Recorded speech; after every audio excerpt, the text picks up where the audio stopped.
What's going on, everybody? This is Elena. This is Ron, Brian. We missed you guys. It's been a while. You've been maybe, taking a break, time, challenges, COVID, whatever the reason. We wanted to add some value and give you an assessment kit, a free virtual training session, as well as a second virtual training session when you complete this assessment. So the biggest thing we want to know is, where are your numbers now compared to where they were? We're honestly hearing people that are gaining somewhere between 10 and 20 pounds. We've heard as much as 40, and that's what we do not want for you. So we want you, if nothing else, assess yourself so you know where you're at. And then the second thing is, we're gonna offer you a free virtual training session, no strings attached, and a second one if you do this assessment. So we're gonna talk about how to do this step by step. So we put a tape measure in your kit, and Ron and Elena are gonna explain this to you. So, all right guys, once you, what's going on? Perfect. So as we talk everybody through this step by step, we've got our name, we've got our goal, we've got our date, and then Ron, why don't you explain what this energy, strength, mobility, how does that work? All right, so after you guys are filling out the highlighted areas, so your name, your goals, fill out the date, the next section is gonna be your subjective, which is scaling your energy, your strength, and your mobility. And what you guys are gonna be doing, you're gonna be ranking those three things on a scale of 1 to 5.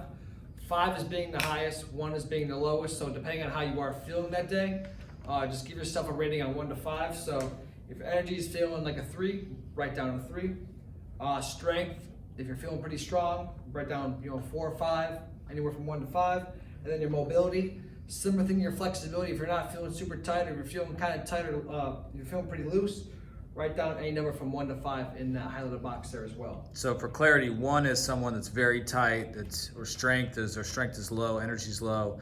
3 is middle of the road, and 5 is picture perfect. They feel fantastic. Yes, that is very correct. Perfect. All right, Elena. Now, actually, Elena and Ron, but Elena, why don't you say hi to those people that don't know you? Hi. Elena's doing a great job in here, as well as Ron is, and we want to explain how to do the chest, waist, and hip measurement. So, why don't you guys, you can put your things down, and once you show them visually how they're going to measure. Now, you guys, when you're measuring this on your own, you can have a family member do this, and/or you can do it by yourself. So, Ron and Elena, once you show how to do, start with chest measurement. So you guys can just explain it out what you're doing. So there's 2 sides to the tape measurement here, guys. There is an inches side and the centimeter side. So we do want to use the inches side. So all you guys are gonna do is gonna take the little blue guy here at the end of your tape measure. And what you guys are gonna do is gonna open up that, pull apart that tape measure. Start to have the blue guy start right there at the nip line of your chest. And then you're just gonna pull across until you get a good, move the number there too. Just make sure when you guys are doing this, if you do have someone to help you out, that'd be great. But if you can do this on your own, just make sure that tape measure is going straight across your body. No ups and downs with the measurement as well too. So perfect. That's it. Don't cinch it. Okay, perfect. All right, Elena, explain the waist. Why don't we jump down to the waist? For the waist, you're gonna take that little blue guy at the end of your tape measure again. You're gonna stick it right on top of your belly button. Make sure that the inches side is out again. You're gonna have the tape measure open. You're gonna pass it around your body if you're doing it on your own. And then you're gonna bring it back around in front of your belly button again, meeting the end up with the little blue guy, right over the belly button. Perfect. All right, hips, Ron, why don't you explain that one? all right, so the hips is the last one. So the hips is gonna be about right at the top part of your butt cheek. That's the widest part of your hips. So we're gonna take the blue guy once again, holding in the top part of your hips here. And what you're gonna do is, I lost him there. We're gonna swing it around here. So make sure that inches side is up still. You're gonna swing it around the hips. And then what you guys gonna do is look at the measurement down to your side there.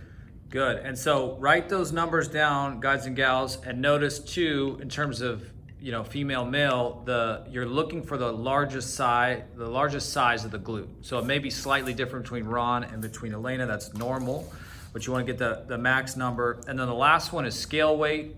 So we have a scale in the bathroom. Just stand on your scale, write down your weight. And that's pretty much all we ask you guys to do. You're gonna snap a picture of this, send it to us, and you'll actually get a second virtual training session and or session in the studio when you complete this. So any final thoughts, you guys?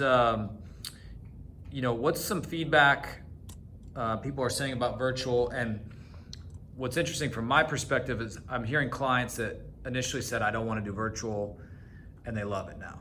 They're like, they love it and they're doing great. And a lot of times it's encouragement, someone encouraged them to do it. What are you guys hearing from people that are doing virtual? What's your feedback? It's a great way. I've been getting the feedback from people saying that it's a great way for them to stay active. Even though they are being quarantined at home, they don't want to fall off the wagon of not training. So, people are training 3 to 4 times a week, still doing the virtual. People are still traveling on vacations, and they're still able to travel while they're on the road as well, too. So that's what they're saying about the virtuals, that they love it for that. What about you, Elena? What are people saying? I know you have one client that just moved to South Carolina from New York, and she's been training virtual. What are people saying about it? Yeah, some clients are only virtual and they love it so far. It keeps them accountable. You have a trainer there with you, so you're not doing it on your own. We're still watching you, fixing your technique and everything. And if you don't feel comfortable coming into the studio, then it's still a great option to help keep you accountable and help reach our goals. Perfect. All right, everybody, this option is going to be available here for the next 3 weeks, so definitely jump on it. We'd love to see you. We miss you, and that's it. Bye.